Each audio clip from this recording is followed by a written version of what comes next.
Hello and welcome back to The Deep Dive, the show where we take a stack of your sources, articles, research papers, travel notes, you name it, and, well, we distill the absolute truth about a destination for you. Yeah, we're here to cut through all that glossy brochure stuff, Yeah.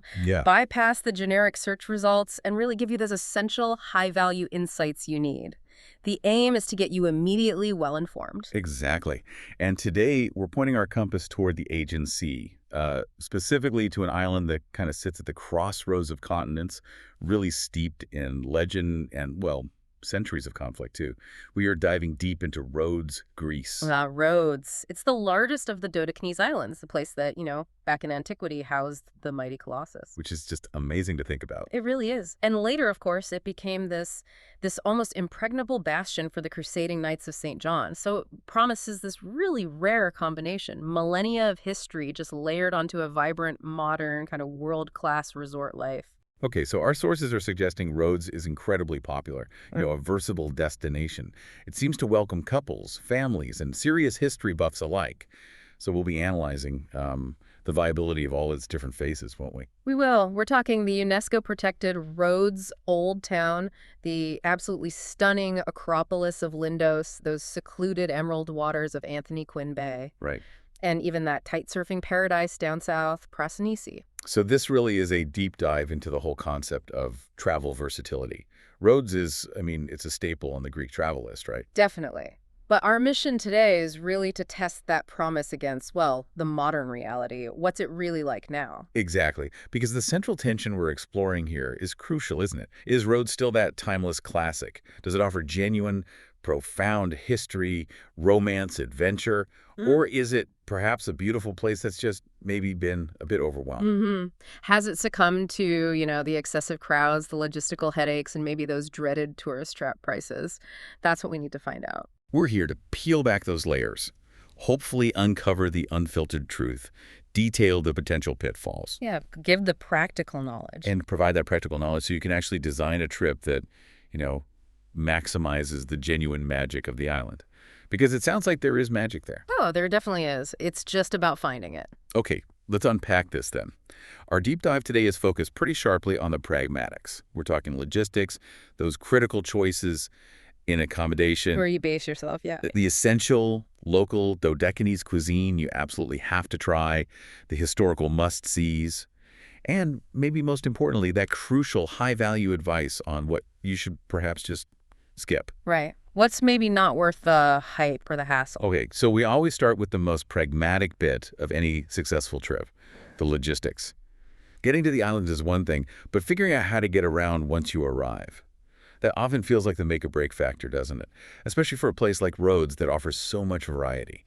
Absolutely. Efficiency and preparation are just key. When you're dealing with a major international tourist hub like Rhodes, you'll be flying into Rhodes International Airport, officially known as Diagorus Airport. The code is RHO. And what's important for our listeners to really grasp here is the sheer volume RHO handles. Yeah.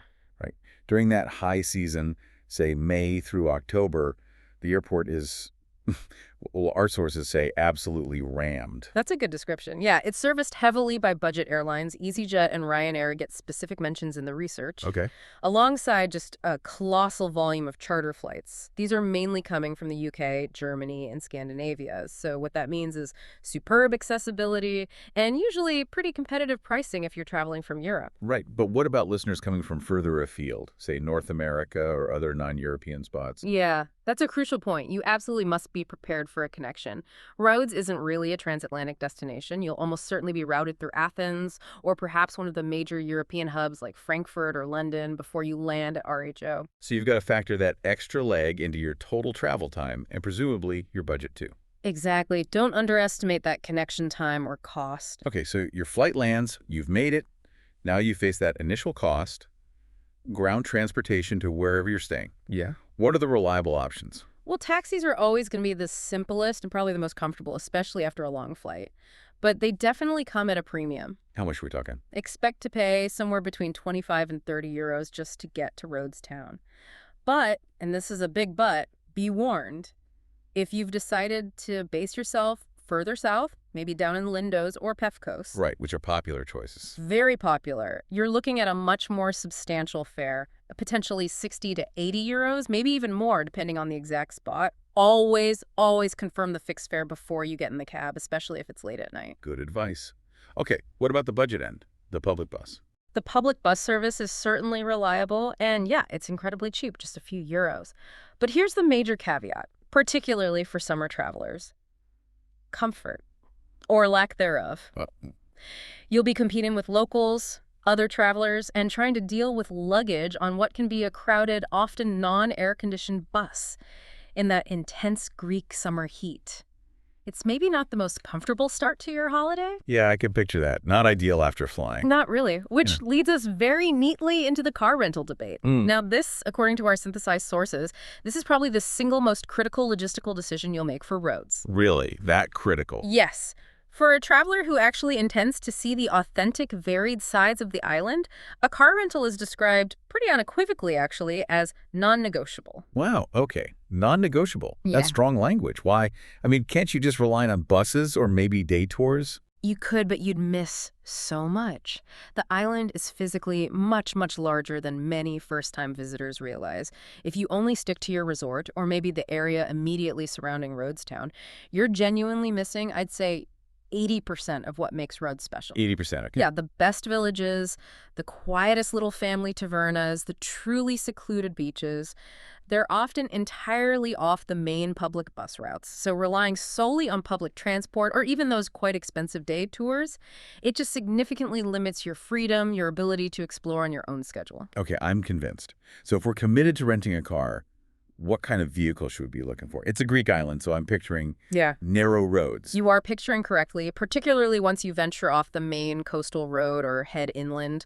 Our recommendation is firm.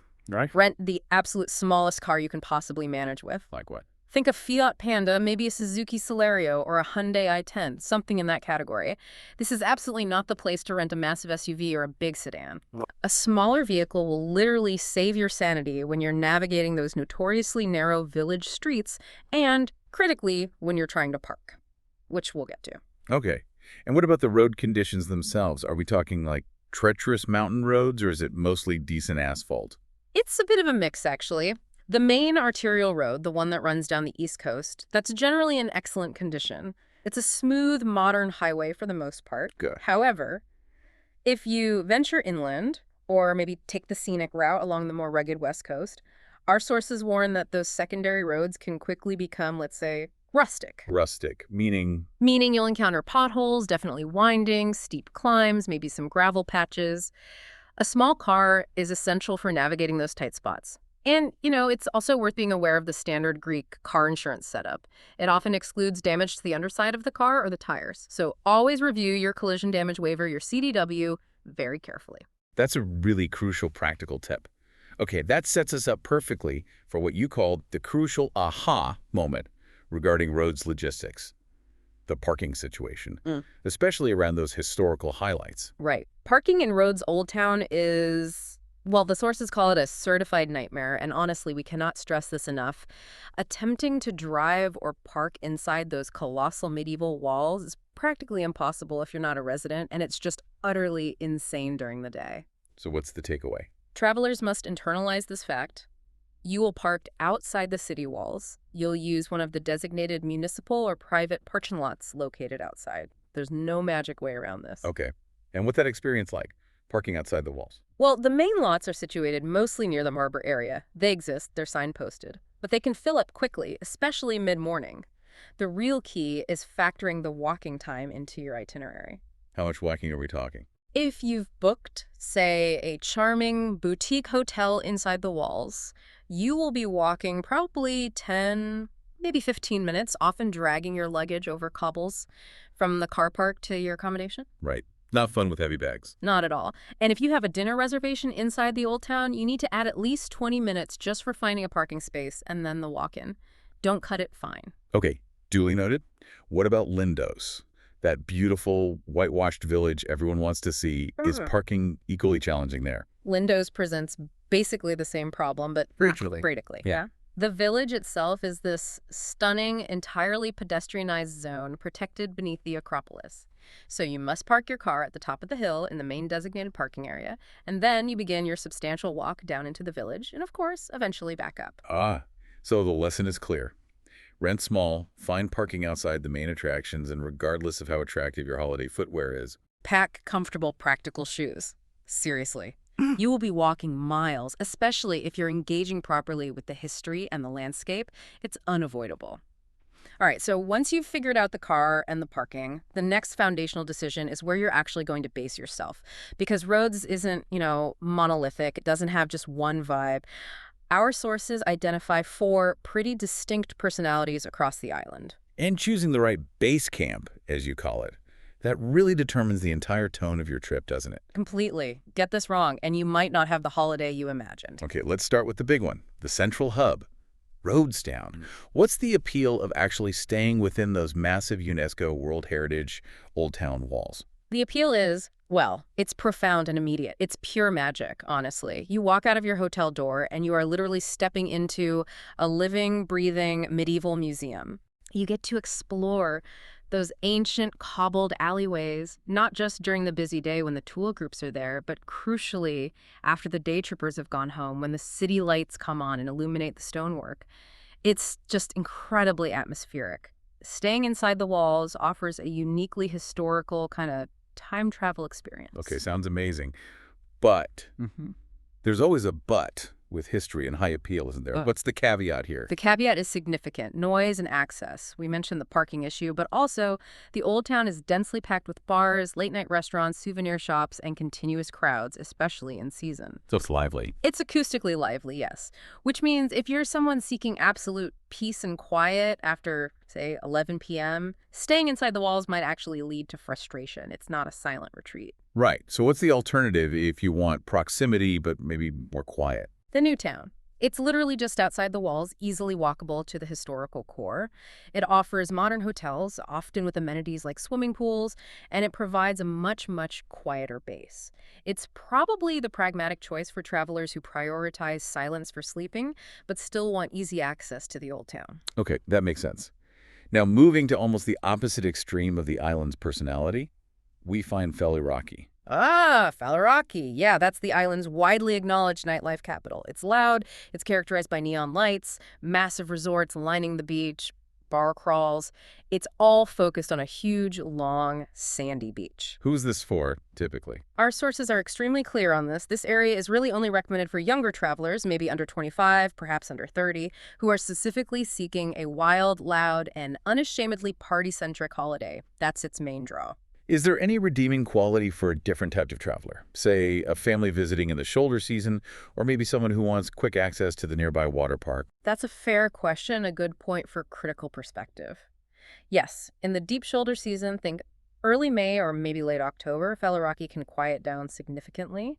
And the beach itself is still objectively excellent, very sandy and long. But during peak summer? During peak summer, the warning is explicit. The noise, particularly emanating from the infamous Bar Street, is pretty much inescapable, and it can last until 4 or even 5 a.m. So unless that party culture is your specific sole goal, we strongly advise families, couples seeking romance, or really anyone seeking tranquility to avoid Faliraki entirely in peak season. It's probably just not worth the potential frustration. Got it. Avoid in summer unless you're there to party. Okay, next up, the village that seems most often associated with romance and that picture-perfect Greek island beauty. Lindos. Lindos. Yeah, it is undeniably stunning. It really is that iconic Greek image, those whitewashed sugar cube houses just cascading down a steep hillside, crowned by the majestic ancient Acropolis overlooking the bay. It is incredibly picturesque and genuinely romantic, especially if you catch it in the quiet early mornings or late evenings. Okay, the especially suggests there are downsides. Tell us about the logistical and maybe the financial cost of all this beauty. Right. There are 3 major drawbacks to basing yourself right in Lindos. First, the cost. Accommodation and food here are consistently pricier than in most other regions of Rhodes. You pay a premium for that view and location. Okay, pricier. A second, the inconvenience. We already talked about the mandatory uphill parking, But once you're actually in the village, remember, it is entirely pedestrianized. So if you stay in one of those beautiful traditional houses, maybe in Arquintico, The captain tells. exactly, be prepared to physically drag your luggage, often uphill, across steep, uneven, cobbled lanes to find your place. It requires some physical effort. Right. Not ideal for everyone. Yeah. And the third drawback, I suspect it's crowds. You suspect correctly. The crowds are the third and perhaps the biggest factor. The sources consistently warn that from roughly 10 a.m. to 4 p.m., Lindos is absolutely, utterly swamped. Tour buses descend daily from all over the island. So those charming, narrow lanes. They suddenly feel quite claustrophobic. And the prices for, say, a quick lunch or a cold drink definitely reflect that captive daytime audience. The picturesque quality honestly diminishes considerably when you're shoulder to shoulder, elbow to elbow with hundreds and hundreds of other tourists. Okay, so Lindos is beautiful but expensive, inconvenient for luggage, and rammed during the day. What if a traveler loves that Lindos aesthetic, Yeah. the whitewashed romance, but needs a quieter base camp, maybe better value and less hassle? Is there an alternative? Yes, thankfully. Our sources offer a highly recommended, very savvy compromise. Look at the villages just south of Lindos. Specifically, Pefkos and Lardos come up again and again. Hefkos and Lardos. Okay, what's the advantage there? They offer a far more laid-back, much quieter, and generally more family-friendly atmosphere. You'll find excellent value accommodation, often with pools, a much better selection of authentic, local tavernas where Greeks might actually eat, Important. and great, less crowded beaches right there. But crucially, they allow travelers to be only a short, very manageable drive, maybe 10-15 minutes from Lindos itself. So you get the best of both worlds. Pretty much. This enables you to visit the Acropolis at, say, 8 a.m. before the crowds arrive, or maybe go for dinner in Lindos around 5 or 6 p.m. as the buses are leaving. You completely skip those peak bus crowds, and then you can retreat to peace and quiet in your Pefkos or Lardos base in the evening. For many, it's the ultimate Rhodes hack for balancing beauty with comfort and convenience. Okay, so you've sorted your flights, you've bravely navigated the car rental and parking, you've picked your perfect base camp. The next crucial step is diving into the local cuisine, right? Yeah. This sounds like where Rhodes might truly reveal its specific Dodecanese character, moving beyond maybe the standard Greek salad and souvlaki you find everywhere. Oh, absolutely. This is a favorite topic. Because the Dodecanese Islands, and Rhodes in particular, have this incredibly rich culinary heritage. It's been influenced by centuries of trade, different occupations, Venetians, Ottomans, Italians. They all left a mark. So you absolutely must seek out the unique local specialties. Don't just stick to the familiar. Okay, guide us. Start us off with a must-try maize, a starter. Right. We have to begin with pitarudia, pita, arudia. These are the traditional Rhodian chickpea fritters. Now, you find chickpea fritters elsewhere, but the Rhodian ones are distinctive because they're heavily flavored with mint and onions. Mint and onion. Interesting combo. It really works. They're savory, wonderfully crispy on the outside, but still soft and fluffy on the inside. They make a really filling, delicious starter, a proper meze, often served simply, maybe with a dollop of Greek yogurt, or sometimes you find them with a local honey mustard dip. Our sources consistently describe them as incredibly more ish. You won't stop at one. Okay, pitarudia. Got it. And for something sweet, you mentioned a local bar earlier, not the drinking kind. Haha. No, not that kind of bar. That would be melekuni. This is the traditional local honey and sesame bar. Now, it's different from the hard-pressed sesame pastelli you might find elsewhere in Greece. Melekuni is characteristically chewy and soft. Chewy. Okay, what else is in it? It often incorporates local almonds, sometimes walnuts, or even orange peel, which gives it this lovely fragrance. It's deeply nutritious, nutty, sweet, but not sickly sweet, and just delicious. You'll often find it served at weddings and baptisms as a symbol of health and fertility. Oh, interesting. But you should definitely buy it from local bakeries or specialty food shops. It's just everywhere, thankfully. It's an essential Rhodian flavor profile you have to try. Pitarudia and melekuni. Excellent start. But, for a proper deep dive experience, we probably need more than just 2 dishes. What other unique local flavors should people look out for on menus? Okay, good point. Keep an eye out for something called sikopita, C-K-O-Pita. It literally translates to fig pie. Rhodes has excellent sun-dried figs, naturally sweet, and this sikopita can be either a savory or sometimes a semi-sweet pie that incorporates these figs, often maybe with local cheese like mizisra or local herbs. It's a real traditional treat, very Dodecanese. Fig pie. Yeah. Sounds intriguing. Savory or sweet? Okay, anything else? Maybe a bread. Yes. For a unique type of bread, try and seek out lado pita. La doh pita. This is essentially a thin, flat pita-style bread, but it's typically cooked quite generously in olive oil, so it gets a little crispy. It's often used almost like a wrap for local meat or cheeses, or sometimes just served alongside dips. It often serves as the foundation for many really simple, delicious meals you find outside the main tourist traps. Lado pita. Great. Okay, now we get to what sounds like the most crucial, high-value piece of practical advice for dining out, especially in those really highly trafficked areas like Rhodes Old Town or down in Lindos. This is the one you call the practical gem, the rule of one street back. Yes. This is such a critical principle. Honestly, it applies across much of Greece. But it's especially vital in a place as popular as Rhodes if you want quality and value. The restaurants that are situated directly on those main glittering squares, the ones, big terraces, maybe menus with pictures of the food in 10 different languages. Yeah, we all know the type. They are almost purely relying on their prime location, not necessarily the quality of their food. And what drives that? Is it just complacency or is there an economic reason? It's largely economic, I think. The property taxes and the sheer rental costs on those prime real estate spots, those main squares, are astronomical. So these establishments often have to rely on sheer volume, on high turnover, rather than building a base of repeat customers, local or tourist. So they cater to the lowest common denominator. Pretty much. They often end up catering to the lowest common tourist denominator, frequently serving generic, sometimes frozen, often internationally themed food that bears a little resemblance to real Greek cooking. They simply don't have the same incentive or maybe the economic freedom to maintain that traditional quality. Okay, so the solution sounds almost too simple. Just walk one street back from the main drag. Absolutely. It sounds simple, but it works incredibly well.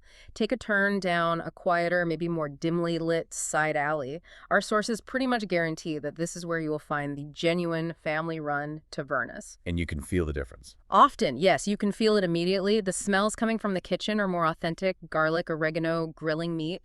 The menu is usually smaller, perhaps even just handwritten in Greek with maybe basic English translations underneath. And critically, you'll often see the owners or their family members actively interacting with the guests, maybe overseeing the kitchen themselves. There's a sense of pride. Our sources even cited a couple of specific examples in Rhodes Town, didn't they? Like Tumaruli or maybe Kukos. That's right. Those are exactly the kinds of places mentioned spots where the passion for traditional Dodecanese cooking, using local ingredients, still genuinely thrives. That's where you want to be eating. Okay. Moving on to seafood. Yeah. I mean, you are surrounded by the Aegean and the Mediterranean here. The fresh catch must be incredible. Oh, it absolutely is. When it's good, it's sublime. A simple grilled sea bass or maybe a red snapper just cooked perfectly with good local olive oil, lemon, and oregano.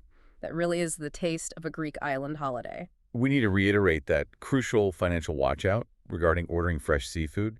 What's the mechanism? How do you avoid getting a massive surprise on the bill? Right, this is so important. Fresh fish in Greece is virtually always sold by the kilo, not by the individual portion or plate. So if you just point at a nice-looking sea bream in the display cabinet and say, "I'll have that one," without asking about the weight or price, It's asking for trouble. you risk a potentially very nasty surprise on the bill at the end of the meal.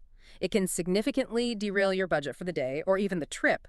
You must, and I mean must, ask the waiter or the owner to take the specific fish they intend to cook for you, weigh it in front of you, or show you the weight, and state the price for that fish clearly before it goes anywhere near the kitchen. Okay. Can you give us a ballpark? What sort of cost per kilo are we talking about for good, fresh fish? Well, it varies depending on the type of fish, the season, the restaurant's location, of course. But expect high-quality fresh fish like sea bass, sea bream, or snapper to cost anywhere from maybe 60 to 80 euro per kilo, perhaps even more for rarer catches. So a decent-sized fish for two could easily be 60, 80 euro just for the fish itself. Easily.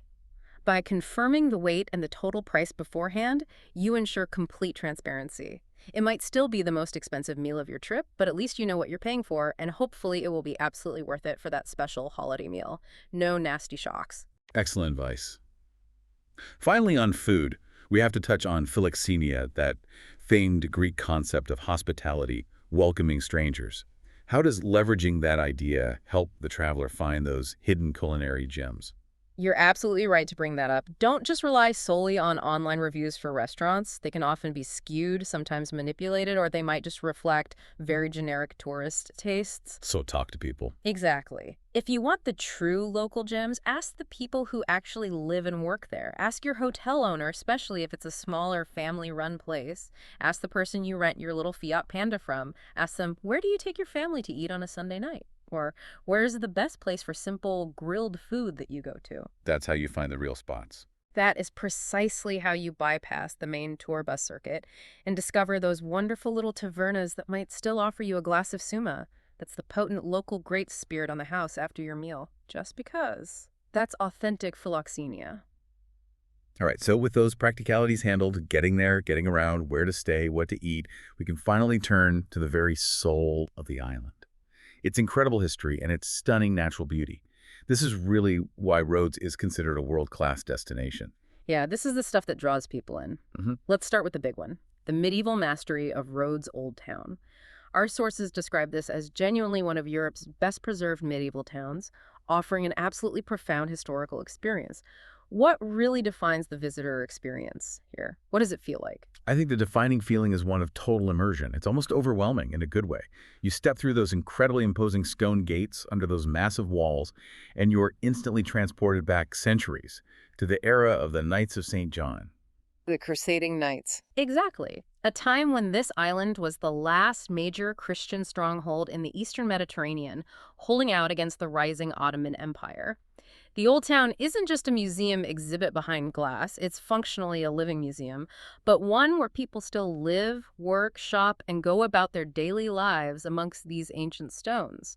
That mix is unique. Okay, the main artery that everyone talks about is the Street of the Knights. Our sources describe it as perfectly preserved. Is that accurate? It is stunningly accurate. The Street of the Knights, the Ipiton, runs straight and uphill, and it's lined on both sides by the former inns or auberges of the different langues. The langues, meaning languages. Sort of, yes. Yeah. The Order of the Knights of St. John was multinational, organized into these tongues or langues, based primarily on language and region of origin. So you had the Inn of France, the Inn of Italy, the Inn of Spain, Provence, Auvergne, England, Germany. Each had its own impressive building along this street where their knights would live and meet. Wow. So the street itself visually represents the structure of the order. Precisely. It visually encapsulates the immense power, the wealth, and the sophisticated organization that was required for this relatively small group of knights to rule the island and surrounding waters for over 200 years. It feels incredibly solid and imposing. And this Street of the Knights leads directly up to the most dominant structure in the Old Town, the Palace of the Grand Master. It looks enormous, truly imposing from pictures. But you mentioned there's a fascinating historical layer about its current state. Yeah. It's not all medieval. Right. This is where the deep dive adds some crucial context that you might miss from a standard guidebook. The original palace was a Byzantine structure, later modified extensively by the knights to be their administrative center and the Grand Master's residence. However, that original palace was largely destroyed by a massive explosion, possibly a forgotten gunpowder store hit by lightning in the mid-19th century, long after the knights had left. Oh, so the magnificent building we see today isn't actually the Knights' original palace. Not entirely, no. The structure that dominates the skyline today is largely a reconstruction. It was rebuilt quite extensively and, some might say, imaginatively, by the Italians during their occupation of the Dodecanese Islands in the 20th century, mostly in the 1930s. Huh. Why did the Italians put so much effort into reconstructing a medieval knight's palace? What was the motivation? Well, it was done under the direct influence and patronage of Benito Mussolini. He had this grand vision of Rhodes as a key centerpiece for a revived Italian, almost Roman sphere of influence in the Aegean and the Eastern Mediterranean. Propaganda and power projection. Exactly. He needed a grand, imposing administrative center that symbolized historical power, continuity, and Italian dominance. He even had the palace restored partly to serve as a potential summer residence for himself and for the Italian king, Victor Emmanuel III. So it's as much a monument to 20th century Italian ambitions as it is to the medieval knights. Okay, so it's not entirely original, but is it still worth visiting inside? Oh, absolutely. Regardless of its 20th century origins, the sheer scale of the place is incredible. And inside, the Italians installed these absolutely exquisite floor mosaics. They weren't original to the palace, but they were genuine Roman and Hellenistic mosaics gathered from various archaeological sites across Rhodes and the other Dopenese islands. So you get to see amazing ancient art within this reconstructed medieval setting. Precisely. Those mosaics alone are magnificent and absolutely worth the entrance fee. They depict mythological scenes, geometric patterns, stunning craftsmanship. Plus, the courtyards and the sheer grandeur of the halls are impressive in their own right. Okay, now the best advice we seem to get from the sources for actually exploring the old town beyond the main sites was basically ignore the map. Just get lost. Yes, absolutely ditch the map, at least for a while. The real joy of the old town lies in its labyrinthine nature. Allow yourself to get completely, utterly lost in that maze. Really, just wander. Yes, wander down those countless, quiet, narrow, winding alleyways. You'll stumble upon hidden little squares with maybe just a single taverna. Discover tiny, unassuming Byzantine chapels tucked away. Find beautiful archways covered in bougainvillea.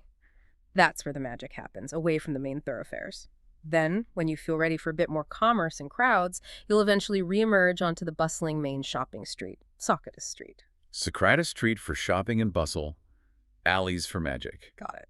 And there was one final key recommendation for the Old Town experience: walking along the top of the medieval walls. That is mandatory, in my opinion. It's not always open all the way around, but the sections that are accessible offer these unique and absolutely spectacular views. You get a bird's eye perspective looking down into the historical city, seeing the layout, the rooftops, the minarets and church towers, and also looking out towards the modern harbor and the sea. So it gives you a sense of scale of the fortifications. A visceral understanding, yes. You really grasp just how formidable that double, sometimes triple layer of walls and moats must have been. It makes the history feel very real. Okay, fantastic.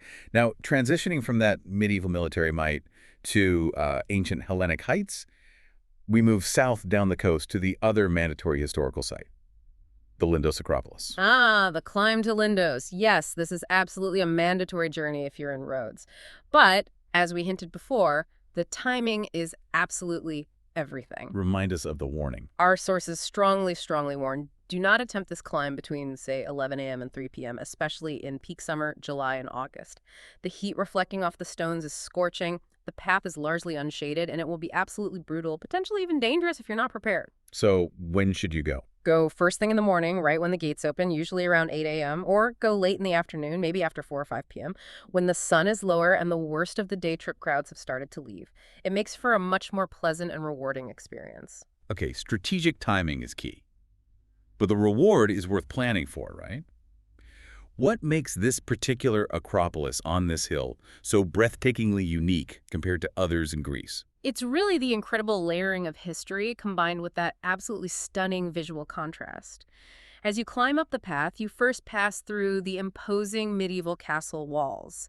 These are fortifications built much later, by the Knights of St. John, long after the original Greek temple complex had its heyday. They built their fortress incorporating the ancient site. So you walk through medieval gates to get to the ancient part. Exactly. Then you emerge inside those medieval walls and you're standing in the ancient Greek Acropolis itself. You see the remains of the monumental Hellenistic stoa, that long colonnaded walkway, and at the highest point, the beautifully sited temple of Athena Lindia. Athena Lindia. And the view from up there, Yeah. that's what truly defines it. Precisely. That specific moment when you're standing among the ancient columns of Athena's temple, maybe looking through the gaps, and you see them silhouetted against the impossibly blue turquoise waters of the perfect crescent-shaped St. Paul's Bay directly below. Wow. That view is consistently cited by travelers and in our sources as one of the truly great historical vistas in all of Greece. It's just magnificent. It's this perfect historical sandwich. You've got the ancient Greek world right in front of you, framed by the medieval world of the knight's castle walls, and all of it overlooking this stunning modern panorama of the bay and the coastline. And St. Paul's Bay itself has a significance, doesn't it? Yes, tradition holds that St. Paul's Bay is the very spot where the Apostle Paul landed on Rhodes during his missionary journeys, probably around 58 AD. So you have ancient Greek, Roman biblical, medieval knight, and modern tourist layers all converging in one spectacular viewpoint. It's quite profound. Okay, after all that historical exploration and climbing, you've definitely earned a swim. Rhodes is famous for its beaches, and it sounds like they cater to pretty much every type of traveler. Let's break down maybe the top three most distinct ones, Yeah. based on traveler type. Sounds good. Okay, first up, for the snorkeler, the swimmer who likes clear, deep water, and maybe the sightseer who appreciates beauty. You have the very famous Anthony Quinn Bay. Named after the actor, right, from the Guns of Navarone. Exactly. He apparently fell in love with the stunning little cove while filming the movie nearby in the 1960s and even tried to buy it. It didn't quite work out, but the name stuck. It's this beautiful, deep, emerald green cove surrounded by pine trees dropping right down to the water's edge. The water is incredibly clear and calm, making it perfect for swimming and spotting marine life, hence the snorkeling popularity. Sounds idyllic. What's the catch? The critical caveat for Anthony Quinn Bay, however, is that it is tiny, really small. And because it's so famous and so beautiful, it is insanely popular, as one source put it. Meaning crowded. Meaning, if you are there in peak season, July or August, be prepared for extremely tight quarters. Parking is very limited and tricky on the road above, and down on the small pebble sand beach and the rocks, you will be packed in like sardines. Seriously, plan to arrive very early, like before 9 a.m. if you want any chance of securing a decent spot. Okay, good warning. So if you're traveling, say, as a family with young kids, or you just need more space to spread out without fighting for every square inch of sand, where should you head instead? For space and family friendliness, head to Sambika Beach. Sambiika. This is completely different. It's a long, wide, sweeping stretch of genuine golden sand. The water here is beautiful too, very clear, but also quite shallow and warm for a long way out. Perfect for kids then. Absolutely ideal for families with young children who want to paddle and play safely. Because it's so big, there's just much more room to relax, set up your umbrella, play beach games. Plus, it usually has extensive facilities, sunbeds, umbrellas for rent, multiple tavernas and cafes right on the beach. It's a classic, well-equipped, large, sandy beach experience. Great alternative. Okay, finally, for the more adventurous traveler, maybe the serious water sports enthusiast, where do they go? For them, you absolutely must head all the way down to the southern tip of the island to a place called Prasonisi. This location is really quite a unique natural phenomenon. What's unique about it? It's this striking sandbar, almost an isthmus, that connects the main island of Rhodes to a small islet. And this sandbar acts as a natural boundary separating two different seas. The generally calm, flat waters of the Mediterranean Sea on one side, Okay. and the typically wavy, more dynamic, and much windier Aegean Sea on the other side. Sometimes in winter storms, the sandbar even gets submerged, temporarily making Prasonisi an actual island. Wow, two different seas meeting in a sandbar. That sounds like a geographical paradox. It kind of is, and it creates this absolute world-class playground for wind-dependent water sports. The calm Mediterranean side is perfect for beginners learning to windsurf or kite surf, while the windy, wavy Aegean side attracts intermediate to professional-level windsurfers and kite surfers from all over the world. So it's a major hub for that. A huge international hub. Even if you don't participate yourself, just witnessing the scene is incredible. You stand on the sandbar, look one way to flat water, the other way to waves, and the sky is just filled with dozens, sometimes hundreds of colorful sails and kites flying around. It's a truly phenomenal sight and definitely worth the long drive south, even just to watch for an hour. Okay, so we've covered the amazing things to see and do, but this deep dive is also about providing that critical, high-value knowledge. So as we shift from the must-dos, it feels essential to manage expectations by highlighting what, according to our combined sources, maybe should be skipped entirely, or at least approached with caution. Right, the essential skips. This is often just as valuable as the must-do list. Let's start with something that raises an ethical question for many travelers. The donkey taxis in Lindos. Yes, this comes up frequently. As you walk up the path towards the Acropolis in Lindos, you'll inevitably be offered a ride on a donkey. They function as taxis, essentially, taking tourists up that steep hill. And the advice is? Our sources, and most responsible and ethical travel guides nowadays, strongly advise against using them. There are significant animal welfare concerns. Why specifically? Mainly, it's about observing these animals carrying often heavy loads, tourist after tourist, up that steep, exposed hillside, frequently in the scorching Greek summer heat, which can easily exceed 35, even 40 degrees Celsius. There are questions about their hydration, rest periods, and general treatment under those demanding conditions. Okay, so what is the firm advice here from our synthesis? Use your own 2 feet. Honestly, the walk is part of the authentic experience of approaching the Acropolis. The path, while steep in places, is perfectly paved and manageable if you time your visit correctly, going early morning or late afternoon, as we discussed, avoiding the midday heat. It's a far more responsible and ultimately probably more memorable way to experience the journey up to that incredible site. Makes sense. Okay, next up on the potential skip list. This one's about timing. The Valley of the Butterflies. Now that sounds absolutely lovely on the surface, but our sources seem to paint a picture of fairly frequent tourist disappointment. Yeah, this is a classic case of expectation management failure, often fueled by slightly misleading marketing, perhaps. You should really only consider visiting the Valley of the Butterflies if your timing is absolutely perfect. And we mean a very, very narrow window. How narrow? Generally, late July through maybe the first half of August. That's pretty much it. Why such a specific short window? What happens then? Because you are timing your visit to coincide with the peak annual congregation of the Jersey tiger moth. The scientific name is Panaxia quadripunctaria. It's a specific type of moth. If you hit that peak migration and congregation period, you will see thousands upon thousands, maybe even millions of these moths densely clustered on the tree trunks and rocks, resting during the day. It creates this truly magical, almost surreal, fluttering sight when they are disturbed. Okay, that does sound amazing. But what if you miss that window? Yeah. Say you visit in June, or maybe mid-September when the weather is still nice. The risk of profound disappointment is significant. Our sources warn very clearly that outside of that short peak season, the Valley of the Butterflies is. Well, it's essentially just a pretty shady valley with a stream running through it and maybe a few scattered moths here and there. Not the spectacle people expect. Not at all. Tourists arrive expecting this overwhelming spectacle they've seen in pictures or read about in outdated brochures, and they leave feeling profoundly underwhelmed, sometimes even ripped off, given the entrance fee. So, the advice is firm.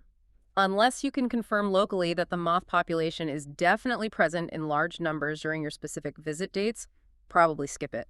Dedicate that day to exploring another beach or a mountain village instead. Okay, Valley of the Butterflies. Timing is absolutely critical, or give it a miss. Got it. And finally, let's just quickly reiterate that culinary skip, which really reinforces the dining advice we gave earlier. Yes, it bears repeating. Avoid the generic tourist fare at all costs if you care about authentic food experiences.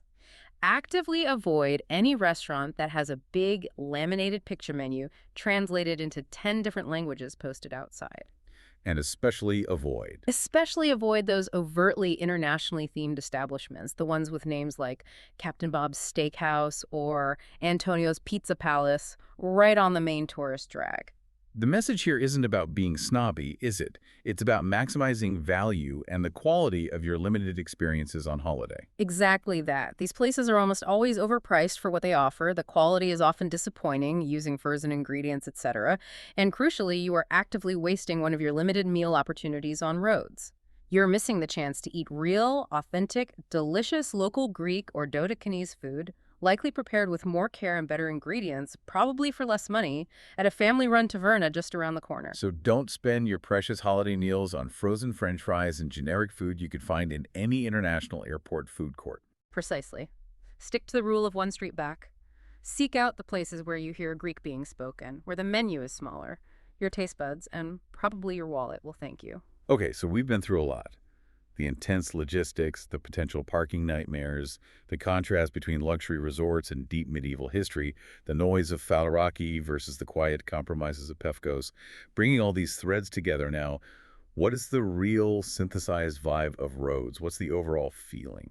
I think the vibe is best described, as one source put it, as a tale of two islands that are constantly colliding and coexisting. Rhodes presents these two extremely different faces, almost simultaneously, and the success of your visit really hinges on your ability and willingness to navigate and balance those two worlds.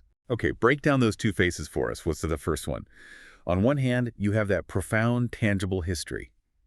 It's the genuinely quite moving experience of walking the exact same cobbled streets as the Knights of St. John did centuries ago, or standing on the Lindos Acropolis where people worshipped Athena thousands of years ago. It's history. You can literally reach out and touch, smell, feel under your feet. That's incredibly powerful. Okay, that's the deep history face. What's the other face? And then on the other hand, layered right on top and all around it, you have a massive, modern, highly developed international resort destination. This is the face that features the loud beach clubs with thumping music, the sprawling all-inclusive hotel complexes with multiple pools, and the inevitable proliferation of generic souvenir shops selling the same t-shirts and fridge magnets.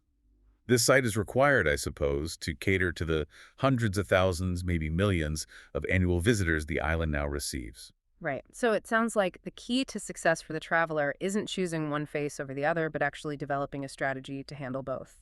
It is entirely about strategy and awareness. You have to know when to embrace the vibrant buzz, maybe the excitement of shopping on Socrates Street in the Old Town, or the energy of a busy, popular beach like Sambica. But you also need to know when to actively retreat from it. How do you retreat? By seeking out those quiet, secret tavernas we talked about, hidden just one street back. Or maybe exploring the less developed, more rugged West Coast beaches instead of the popular East Coast ones for a day. Or visiting Lindos very early or very late. Our sources seem to confirm that the genuine magic of Rhodes, that historical resonance, the natural beauty, the local charm, it is absolutely still present. But it requires conscious effort and strategic planning to find it consistently amidst the sheer volume of modern tourism development. You have to work for it a bit. And despite those challenges, the crowds, the development you mentioned earlier, that the fundamental Greek hospitality, that philoxenia, still somehow acts as an anchor for the authentic experience and hasn't been completely lost.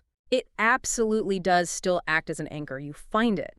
You experience that warmth and that authenticity, especially in the smaller family-run tavernas, maybe in the little guest houses away from the main resorts, and often just in genuine, spontaneous interactions with local people. Like what kind of interactions? Like being offered a small glass of that local spirit suma after your meal by the taverna owner. Or maybe a complimentary little dessert, like yogurt with honey, or just a kind shopkeeper taking the time to chat with you, not just sell you something. Those moments of genuine local connection, they feel like the necessary counterweight to the sometimes overwhelming scale of the mass tourism infrastructure. They remind you you're still in Greece, in the Dodecanese. Okay, so after this really comprehensive deep dive covering the logistics, the food, the history, the beaches, the potential pitfalls, and the overall vibe, what is the final verdict? Bottom line, is Rhodes worth it? The verdict is an emphatic yes. It really is. But, and it's an important but, only if the traveler's willing to actually explore beyond their hotel complex. If your intention is simply to fly in, check into a massive all-inclusive resort for a week, and never leave the grounds except maybe for one pre-booked coach tour. You miss the point. You will miss almost the entire historical and cultural point of why Rhodes is such a significant and special island in the first place. You could be anywhere warm with a pool. I have to concur completely there. My takeaway is also that it is absolutely worth it. The winning formula that Rhodes offers is actually quite rare, certainly in the Mediterranean. That seamless combination of a truly world-class, globally significant historical site. The Old Town is just staggering, with beaches that are as spectacular and varied as those found down the East Coast. That variety is key, isn't it? It really is. That variety means you can easily fill a week-long trip, probably even longer, with completely different, genuinely high-quality experiences every single day. History one morning, stunning beach the next, exploring villages, great food. It's got the package. Yeah. And because of that, it's perfect, I think, for a Greece first-timer. It's got a major airport, it's relatively easy to navigate with that small car, and it offers that incredible mix. It also works flawlessly for families because of places like Sambica, and for couples seeking that blend of romance, history, and relaxation. So is there anyone it's not suitable for? Who should maybe look elsewhere? The only traveler we'd really suggest it might be unsuitable for is the one who is genuinely seeking a truly remote, rugged, maybe very basic, off-the-beaten-path Greek island experience. You know, the kind where there are only 3 tavernas and maybe 1 bus a day. Rhodes is not that. Rhodes is absolutely not that anymore. It's too developed, too popular, too accessible for that kind of vibe. You must accept its status as a major mainstream international tourist destination to truly appreciate and enjoy the profound historical treasures and natural beauty it undeniably still offers. Go in with your eyes open to the crowds, but also to the magic. Okay, so final verdict recap. Rhodes is a classic destination for very good reasons. Our advice: rent the small car. Commit to the rule of 1 street back for your main meals. Time your climb to the Lindos Acropolis correctly, avoiding midday sun.